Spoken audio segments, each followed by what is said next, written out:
Three Philadelphia police SWAT officers are recovering tonight after being ambushed this morning while serving a search warrant. The 19-year-old suspect was killed by officers in a gunfight.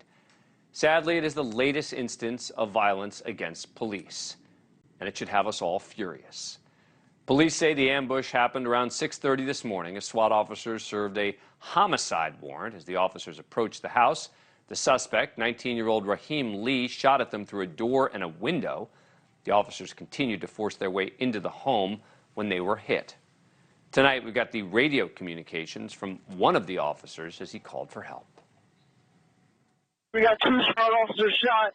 We're en route to Jefferson Hospital. Notify them right now.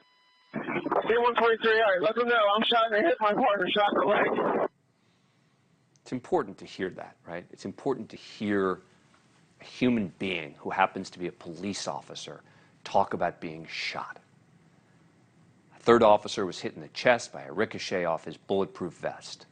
Police said Lee then tried to escape through a back door and fired at more officers. They returned fire, shooting Lee, who died at the hospital. The officer shot in the chest and the officer shot in the hip were released from the hospital this afternoon. The third officer could be released as soon as tomorrow. The deputy commissioner said this all should have been avoided because the suspect, he says, should have been in prison. We can't keep having suspects that have lengthy records. This male has a record for armed robberies, which he's committed in the past 2 years. So again, at the end of the day, it comes down to some folks, not everybody. And so I want to be very clear about that. Not everybody deserves to be in jail, but some folks that have a lengthy record, they deserve to be in jail. This morning's shooting happened just 5 days after a man got out of his car and fired at Philadelphia officers on Friday. Fortunately, no officers were hurt in that incident. Within a few days, we had officers fired upon in East Division, and now we have officers that are shot. This is something that these officers sign up to do a job, is to protect and serve, but not to take gunfire. And at some point, it becomes enough. And I think we've already passed that point where it's enough. He's right.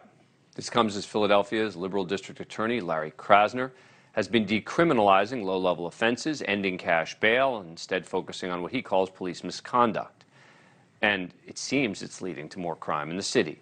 So far this year, there have been more than 1,800 shootings in the city. Violent crimes are up, more than 12,000 so far this year, a 5% jump from this time last year. There have been 252 officers shot in the line of duty across the country already this year, 63 of them ambush-style attacks. And this statistic runs only through September. These officers shot today are not included in the latest count. Joining me now is Mike Chitwood, former Philadelphia police lieutenant and current sheriff of Volusia County, Florida. Sheriff, thanks for coming back on the show. Appreciate it. So as frightening and as frustrating as this shooting is, the good news is that all the officers are going to be okay. It seems the more maddening part is when the deputy commissioner talks about the fact that he should have been behind bars already.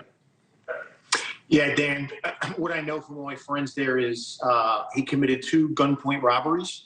And let me be specific here. Larry Krasner is the cause of all this carnage in Philadelphia. This social experiment has failed miserably.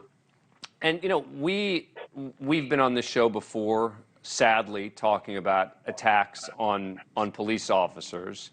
And it does seem that increasingly they're becoming more brazen across the country. Dan, it is. And, you know, it was so interesting this morning. I was out with my SWAT team. We were serving a high-risk search warrant. I go out on all our warrants with my SWAT guys. And when I got back in my car and I was headed back home, I got a message that 3 Philadelphia police SWAT officers were shot. One of who I remember was a young officer when I was there. And I'm like, when is this going to end, this craziness? Yeah, and look, I think that there's a lot of people asking whether the deputy commander was being diplomatic when he was sort of saying everybody's responsible at one point.